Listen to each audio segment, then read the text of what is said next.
special episode of Sustainable Is Attainable. This is a campaign that Network 18 along with Tata Powers has been going on for the last few months. We have a very special guest today. He is very integral to India's growth story. Amitabh Kant is the Sherpa of G20 and former CEO of Niti Aayog. Mr. Kant, really appreciate your time. My pleasure. Sir, Budget 2023, which has been presented by Finance Minister Nirmala Sitharaman, puts a lot of emphasis on infrastructure and green growth. Do you think we have a roadmap ready for the targets that have been set for that is the net zero targets for 2030 and 2070? Yeah. So, one of the critical perspective is that, India's growth story has just begun. And in the next few years, we'll be doing a huge amount of urbanization. We'll be creating vast number of roads, railway network, all this. And the government's emphasis is that we should drive green growth, which is what was emphasized in the budget. And also our objective is that we should be amongst the first few countries in the world to industrialize without carbonizing the world. We have not occupied the carbon space available at 1.5 degrees centigrade, 2,800 gigatons. 88% of the utilized space, which is 2,400 gigaton, has all been occupied by the developed world. We've occupied only 1.5%, whereas on a per capita basis, we should be occupying about 18.5%. But irrespective of that, India was the first country amongst all G20s to achieve its NDC targets 9 years ahead of schedule. We are also ranked in the Climate Performance Index as the only G20 country to be in the top 10. We are committed to a complete energy transition, which comes out very clearly in the Prime Minister's Panch Amrit, which he announced at Glasgow, and the commitment which he made in Paris. And we are committed to fully ensuring that India transits towards a green economy. Since you talked about NDC targets, it has already been achieved, and perhaps we are ahead of what has been the real planning of the government. Green hydrogen mission, the PLI for solar and battery storage. This is all about pushing mobility. My question is, where is India fitting in this very, very competitive manufacturing hub, and also how do you make it more cost effective? Yeah. So first, let's look at the electricity sector. That is moving from in electricity towards renewable. We've been able to do about 172 gigawatt of renewables. We've been able to record absolutely low prices, which is 0.02 kilowatt per hour, which is amongst the lowest in the world. But even if we do 100% electricity as renewables, that will be 20% of our energy. Electricity is 20% of energy. The balance 80% is all what we term as hard to abate sectors. That is, you use fossil fuel in refineries, in fertilizer, in cement, in steel, in long distance transport. And we need to decarbonize all that. That is important. And that is why the government came out with Green Hydrogen Mission. And Green Hydrogen Mission is using the renewable that we produce to crack water and produce green hydrogen. And green hydrogen is the way forward to be able to decarbonize all these hard to abate sectors. So that balance 80% hard to abate is critical. But the budget has laid a lot of emphasis on a number of things. It provided 35,000 crores for this transition in vast range of sectors of petroleum, etc. It provided allocation of 27,000 crores for evacuation grid from Ladakh, which has huge potential for renewable, and its evacuation and grid for that. It has laid a huge emphasis on circular economy, for instance. It has laid a massive emphasis on production linked incentive for batteries, for electric mobility, many other areas. So what you need to look at is when you're doing this kind of a transition in totality, and that is that you need to get into sunrise areas of growth, which is ensuring that your transportation sectors goes electric mobile, your two-wheelers, three-wheelers, in the next couple of years we should go 100% electric. We should then look at long distance transport, we should look at all these hard to abate sectors, make them go green, and we should ensure that all our electricity is renewable. And to my mind, India has a huge potential because one is that it has vast potential for pump storage, and pump storage will help us bring down the prices very, very sharply. So you link up renewable, you link up solar, you link up wind, you link up pump storage, and then do 24 into 7 renewable energy, which can then feed 24 into 7 into grid. The challenge with solar alone is that you will be able to do it when the sun is there, but balance of the time storage becomes very expensive. So in pump storage you are able to do 24 into 7. Since you're emphasizing on new age infrastructure Yeah. for renewable energy, how can it really help India's overall energy and power sector? And in that, the role of public-private partnership. So the private sector is really the key, because my belief is that India's climatic conditions are top class. No other country has similar climatic conditions. The only other country which has similar climatic conditions is probably Saudi Arabia. But India's climatic conditions are top class.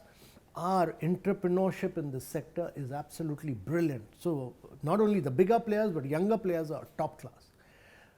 And therefore you will be able to spearhead this only with good private sector enterprise, which India has. And therefore I am a great believer that private public partnership is really the key towards decarbonizing all these sectors. The only challenge to my mind is your ability to get long-term financing. You need 25 to 30 years long-term financing. The hedging instruments are not available beyond 3 years, and therefore the world needs to do a lot of more blended finance. It needs to do a lot of credit enhancement. What exactly is blended finance? Blended finance is that you take money from World Bank, you take money from private sector and put it together. That will enable you to get funds at low rates. It's not that there is a shortage of money. There is a lot of money available with the private sector. So pension funds, institutional investors, all have money. But they say that the risks in some of these sectors is high, and therefore you need multilateral institutions like World Bank, their guarantee institutions like MEGA, to be able to ensure that a lot of money flows into countries like India.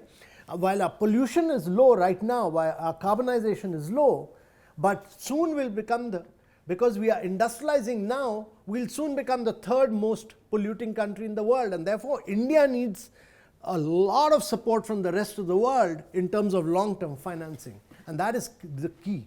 And are you of the opinion that the Amrit Kal budget, as it is being called, actually has prepared India for low carbon future? I think this budget was a top class budget. It was a remarkable budget because it had the vision for taking India to green growth. And India, my belief always has been that India will grow till 2047 only if it goes digital and if it goes green. So the budget had a lot of emphasis on going digital. It had a lot of emphasis on going green. And green growth is really the key to our ability to produce green products and to be able to export to global markets. Because by 2026, many of these European countries will put border taxes, and you will be able to export steel only if they're green, if you are able to produce green steel. And you will be able to push your products only if they are green. They consume green energy. And that's why this was a remarkable budget. And since our campaign is Sustainable Is Attainable with Tata Powers, so how are these groups placed in terms of ensuring India, because they have to be part of India's growth story, and what is the support that is being given by the government, and at the same time their role in the targets that have been set by the government for net zero? So Tata Power has played a very key, a very critical and a very dynamic role in making itself a green company. It has gone in for renewables, it has gone in for microgrids in a very big way, and it has played a remarkable role in ensuring that we are able to do 24/7 renewable power. And I think as this company moves towards its green trajectory, it will play more and more critical role in battery storage, which it is doing now, in partnership with Tata Motors. And to my mind, these companies will grow and expand, their valuation will rise, their ability to attract capital will rise. Every company getting into green areas, they are the ones which are going to attract value and capital. So you are essentially painting a future in 2030 which is all green India. Well, that should be our objective. That should be our objective if you need to grow at 8 to 9% per annum year after year. That will only happen, and your ability to attract capital from the rest of the world, your ability to enhance the value of your companies, and your ability to get into sunrise areas of growth. We should never miss this opportunity to go electric. 80% of our vehicles are two-wheeler, three-wheelers. We should ensure that they go 100% electric. This is an opportunity for us to become the biggest producer of green hydrogen, the biggest exporter of green hydrogen to the rest of the world, and to become the biggest manufacturer of electrolyzer for the rest of the world. This is our opportunity to bring down the cost of renewables to its lowest prices, because you are climatically blessed and the policies by the government are well in place for all that. On that note, we'll slip into a short break and continue this conversation with Amitabh Kant on our initiative with Tata Power, Sustainable is Attainable.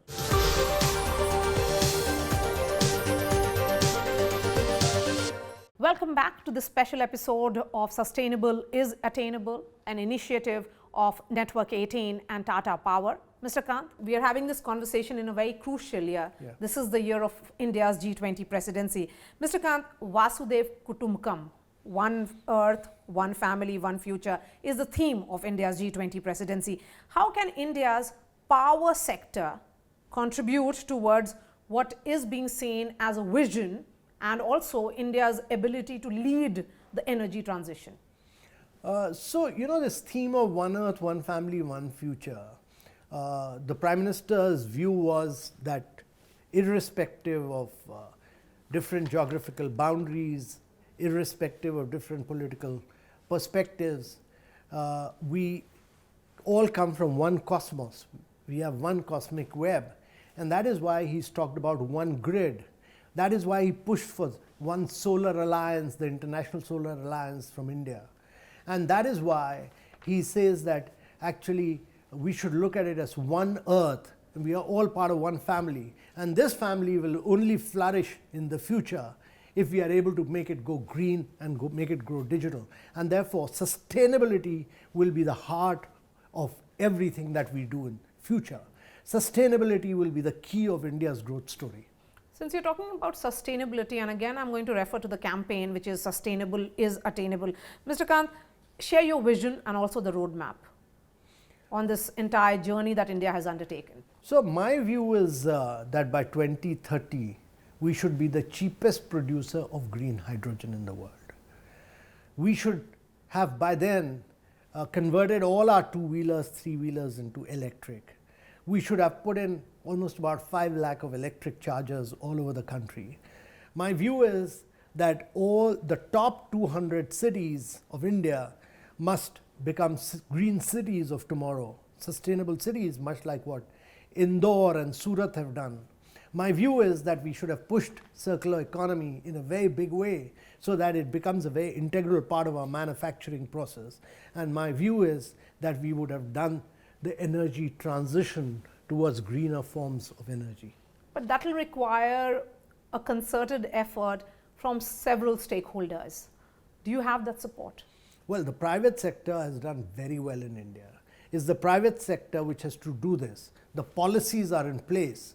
Now, the Indian entrepreneurship, as I said, is top class. Our ability to attract capital will assist them, and that is why India is to become.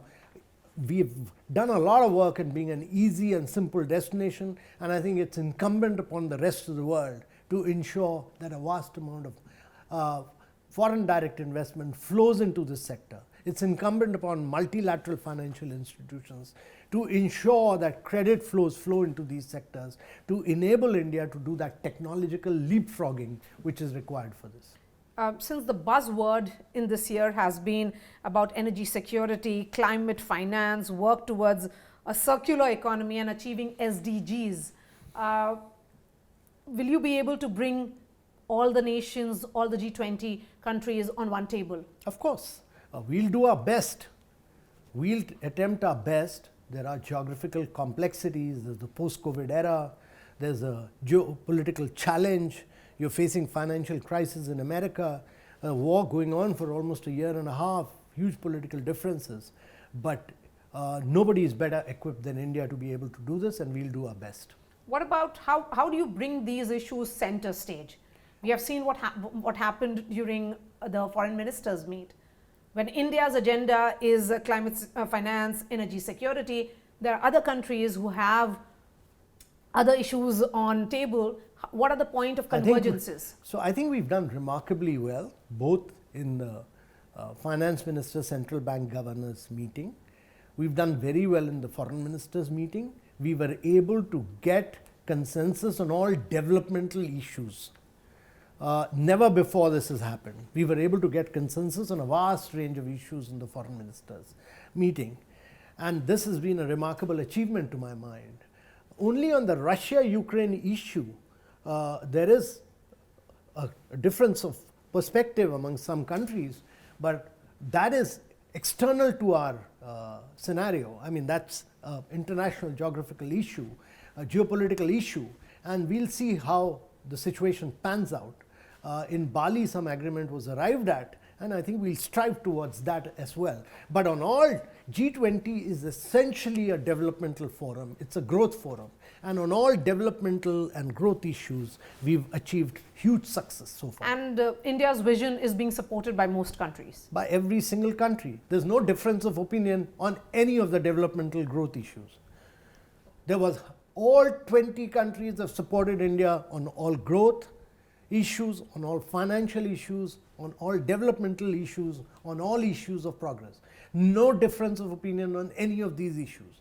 If there's a difference of opinion of some countries on Russia-Ukraine issue, that's external to our scenario. So India's net zero plans for 2030 and 2070, how many countries are on board, and what is the role of private sector in particular in this? So the private sector role is critical, but so is the role of what the Prime Minister has termed as lifestyle for sustainability. He's talked about behavioral change. A recent study by International Energy, IEA, has highlighted that actually by doing behavioral change, you can bring down 20% of the emissions, 11% by sheer behavioral change, and 9% because of change in consumption pattern. And therefore, while countries may continue to make long-term commitments, it's individuals like you and me who will make a difference. And therefore, our behavioral change, nudging people into behavioral change, is critical for the future. And I think that is what India says, that we will green our economy, but let the world, the citizens of the world, go through a behavioral change as well.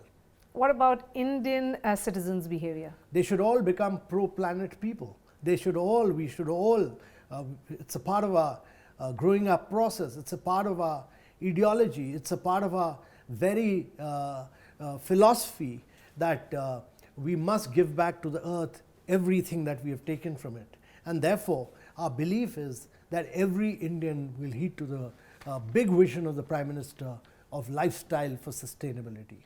My last question, and of course this is a message that should come from you to the people at large about how do we make sustainable attainable?